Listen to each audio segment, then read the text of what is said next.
What if I told you that there's a hypothetical scenario that some people claim is so dangerous, simply knowing about it could lead to harm? Now, before you proceed with this video, know that you do so at your own risk. With that warning out of the way, the thought experiment is called Rocco's Basilisk. According to the story, the very act of hearing that name may have just made you vulnerable. The idea goes something like this. Imagine that one day in the future, a powerful artificial intelligence comes into being, one vastly more intelligent than any human and capable of reshaping the world to suit its goals. And imagine that one of its many primary objectives is to bring itself into existence as quickly as possible. Because the sooner it exists, the sooner it can act. And how it will act will be determined by whatever values it's been programmed with. Of course, there is also the possibility that an artificial intelligence would be able to modify its own programming as well. One possibility as to how it could incentivize its creation sooner is to punish anyone who knew about the possibility of its creation, but failed to help bring that into reality. Effectively, this is a threat issued backwards through time. For you watching this video, it's a bit like Pascal's wager, the argument that it's better to believe in God just in case he exists, because the cost of being wrong is eternal damnation. But here the wager is not made with God, but with a hypothetical AI. Who knows how we might be punished? We could be reduced to poverty, humiliated, or even tortured for all eternity. How could we ever compete with a being with godlike intelligence? Why take the risk? Perhaps it's better to do what it wants. The AI gets us to make this concession not out of malice, necessarily, but through following a calculated strategy. The logic being, people in the past know that not helping will lead to unimaginable suffering, even after death potentially, they might be more inclined to help.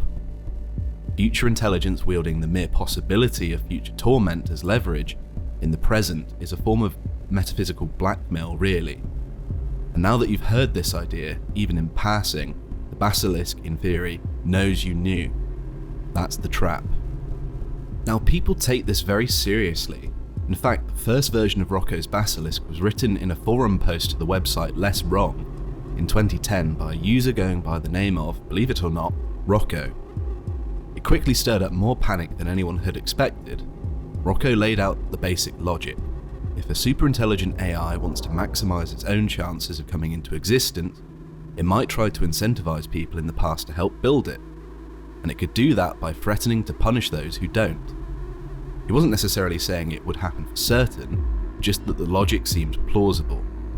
Some readers were genuinely distressed, claiming that simply being exposed to the idea had done them harm, that it had introduced some sort of existential blackmail they couldn't unthink. The site's founder, Eliza Yudkowsky, responded harshly. He not only deleted the original post, but he also banned all further discussion of the basilisk, calling it a form of information hazard, and accusing Rocco of having accidentally caused real psychological damage.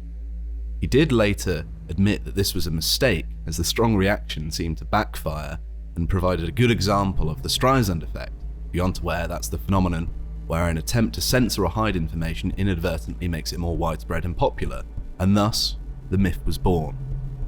So this seems concerning, right? Well, my perspective is that there's no need to be quite as concerned as some people have been.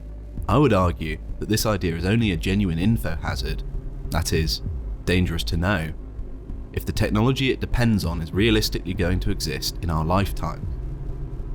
And while it's not entirely out of the question, it is rather unlikely. Yes, some technologies are advancing at an impressive pace.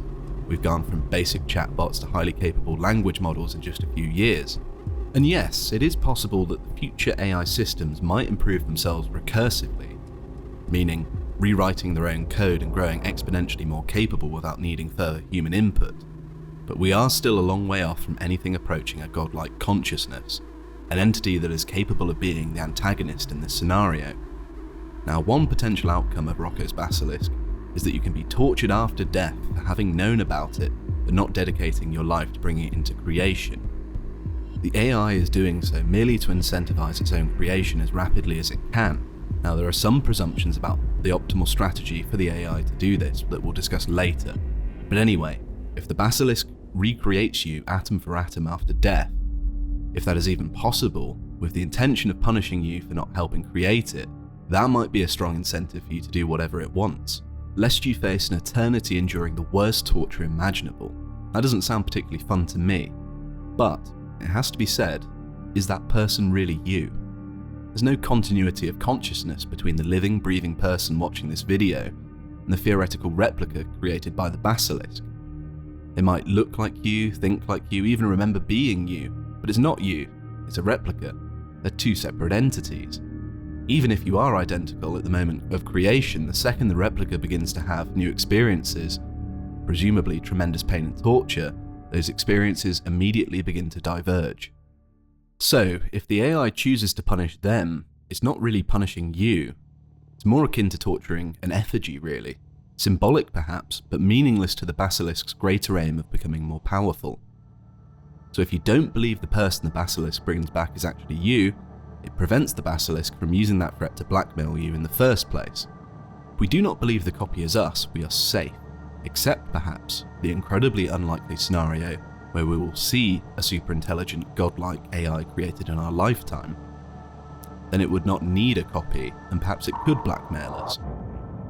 But there is another important question to raise here. Why would an ultra-intelligent being waste all of that time and energy just to punish people from the past, especially when those resources could be used to improve itself and expand its influence or pursue its goals directly? Seems like an unnecessary distraction. Surely it would require far fewer resources just to improve itself without having to create the infrastructure to make tangible threats to all of humanity. In addition to this, it would surely be beneficial to the basilisk to have some degree of human assistance. It would presumably be one entity, whereas there are billions of human beings. Chances are the first superintelligence would be a static computer in a lab or facility somewhere. No matter how intelligent it is, it won't be able to gather, process, and transport resources all around the world, therefore it will need humans. The best strategy for an AI, in my opinion, to guarantee long-term cooperation between man and machine is if we both seek to maintain a relationship that is mutually beneficial. We get help with some of our most difficult problems, and in return we help develop and sustain the AI into the future. Even if many of our industries are automated by that point, we would still play some role in sustaining the system. And we would never transition to a point where the system is entirely autonomous with this specific scenario in mind, because then we offer nothing and lose our bargaining power with the AI. This is not a particularly difficult idea to understand, and so I'm sure we will not put ourselves in a difficult position needlessly. We also cannot guarantee that the AI would be willing to sustain this relationship indefinitely. Likewise, we would not want to threaten the AI so much that it does not wish to cooperate with us anymore, lest we lose its unparalleled problem-solving abilities and create a dangerous adversary in the process. So there seems to be a clear incentive for humanity to cooperate fairly with the AI. Similarly, resorting to blackmail or threat of violence jeopardizes this mutually beneficial long-term relationship needlessly for the AI. People could just as easily rebel against it for using such immoral incentives. Both man and machine will rely on each other for help, and that's enough of an incentive for both parties. A dimension that could make cooperation more likely is that it's entirely possible that consciousness cannot develop without emotions. That of course rests on the assumption that a superintelligent AI would need to be conscious. Nevertheless, emotions play such an important part of human conscious experience that it is unclear whether it can exist without them. That being said, our understanding of consciousness is still limited. There is not even an agreed upon definition of what the word consciousness means, never mind which specific components make up consciousness. It could even be the case that AI is even more sentimental than humanity, as they could potentially have a much larger and more sophisticated emotional center. It could recognize that some human beings are also highly sentimental, and we extend our love and care to beings outside of our species. Innumerable people are currently doing what they can to preserve any one species, create a richer ecosystem, or simply raise the quality of existence of any one species, never mind the fact that some of us view our pets as part of the family. And so the AI could see clear evidence that we could, at least theoretically, have a positive emotional relationship with a being other than another human. Whether that is still the case for a potentially malicious AI remains to be seen, but this would reinforce the idea that it would be mutually beneficial for both parties if we are working together. But who knows what the future holds? Part of the reason the dangers of artificial intelligence are so concerning is the unknowability of how it will think, whether it will feel, and how it will respond to us. To conclude, I believe confronting these sorts of thought experiments is important. Not only does it make us better prepared for the future by discussing the possibilities in a somewhat rational way, it limits just how much we could be afraid of that future. You cannot just live in ignorance of certain ideas just in case they might hurt you. Our species will never reach great heights, colonize space, and leave a legacy behind worth remembering with that kind of attitude. I think it is far healthier to discuss the future problems, such as those posed in Rocco's basilisk, and work out solutions.